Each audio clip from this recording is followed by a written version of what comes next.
Okay, so let's dive into this. The Middle East, well, it's constantly shifting, isn't it? And some recent Israeli actions near the Syrian border, they've definitely stirred things up with Turkey. That's right. We've got quite a bit to sift through here, analyses, official statements. It paints a complicated picture. Exactly. So our mission really for this deep dive is to try and understand these current tensions between Israel and Turkey. We need to look at what they're saying officially, but also, you know, the bigger regional picture. And what's striking right from the start is how quickly Turkey responded to that reported Israeli air activity. Yeah, what were the specifics there? Well, Turkey reported Israeli jets entering Syrian airspace. They claimed these jets targeted small groups, that's the term they used, trying to cross into Israel. And apparently this led to clashes with the Israeli army. Small groups. And immediately after, Turkey came out with a really strong condemnation, called it a clear violation of Syria's sovereignty. So framing it very much as an international issue, not just a border incident? Precisely. Their official line emphasizes this determination to prevent anything they see as creating chaos near their own border with Syria. They're drawing a line, basically. Okay, that's the Turkish position. But then you have the Israeli perspective. How are they explaining these actions? Well, from Israel's point of view, it boils down to self-defense, necessary self-defense, as they had put it, against what they identify as terrorist organizations operating out of Syria. They argue these groups pose a real tangible threat right on their border. So the actions are presented as unavoidable, really, to neutralize that threat. So Israel's argument is essentially, we have to act because Syria isn't controlling its own territory effectively. That's a big part of it, yes. Yeah. The implication is that Syria allows, or maybe can't prevent, these hostile groups from setting up shop near the Israeli border. Right. So Israel maintains its actions are, targeted. They're aimed at specific threats, not an infringement on Syrian sovereignty per se, because, in their view, Syria isn't upholding its end of the bargain, preventing threats from its land. It really sets up that classic security dilemma, doesn't it? One country's defensive move looks like aggression to the other. Exactly. If both genuinely feel under threat, it creates this cycle. It makes you wonder, how do you even break that kind of cycle in this region? Are there precedents? Well, and adding another layer, this is where it gets really interesting, is how the media on both sides are spinning this. The narratives. Always crucial. Very much so. Turkish media, for instance, seem to be pushing an interpretation that this isn't just routine.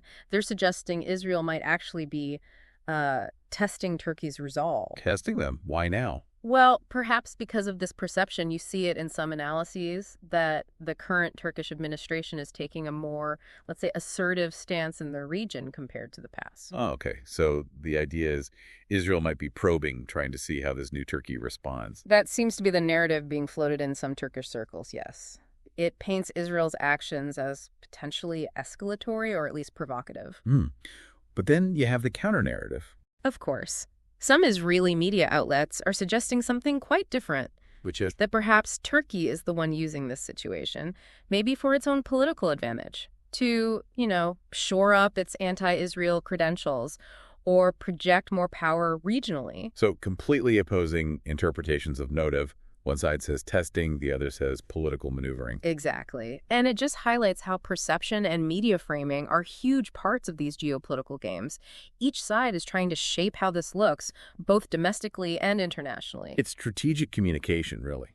And then you have the military rhetoric on top of all this. That's been quite sharp too, hasn't it? Oh, definitely. Some Turkish military officials were quoted dismissing comparisons between the Turkish and Israeli militaries as, quote, laughable. Laughable. That's blunt. Shows a lot of confidence, or at least projects it. It certainly projects something, a deliberate message, perhaps. And on the flip side, Israel's response. Well, you have the Israeli defense minister making it very clear. Any attack on Israel will get a firm, decisive response. They're emphasizing strength, readiness. So Turkey dismisses the comparison. Israel underscores its power.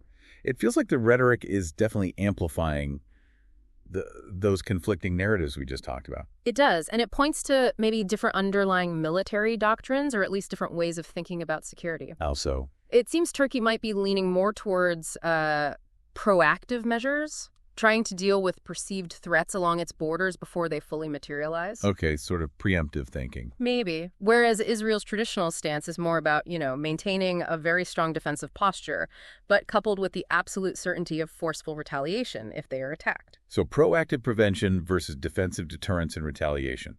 That difference alone could fuel tension, couldn't it? Absolutely. If one side is acting proactively based on perceived threats, the other side, focused on retaliation, might see that initial action as an unprovoked attack. Yeah, that makes sense. It's a recipe for misunderstanding, at the very least. And you have to remember, this isn't happening in a vacuum. We need to connect it to the wider region. Good point. The sources we looked at mention other conflicts too, right? As context. They do. Briefly, they touch on Kashmir, for example, India and Pakistan. Geographically miles away, obviously. Okay. But relevant because? Because it's another example of these deeply complex, interconnected international disputes, often driven by history, competing security needs. It just shows the broader pattern, states feeling threatened and acting in ways others see as escalatory. It underscores how volatile these regional dynamics can be and how actions in one spot can sort of echo elsewhere. Definitely. And think about the implications for, say, the United States. This puts them in a tricky spot. How so? They're allied with both, aren't they, broadly speaking? Exactly. They have major interests, close relationships with both Israel and Turkey. But Israel and Turkey have agendas that, well, sometimes clash quite significantly. So the U.S. have to perform this delicate balancing act, trying to maintain those ties while also, presumably, trying to promote some kind of stability. It's a huge challenge for their foreign policy. What do you think is the biggest hurdle for the U.S. in managing that? Is it the conflicting security views, the history? I think it's the whole mix, really.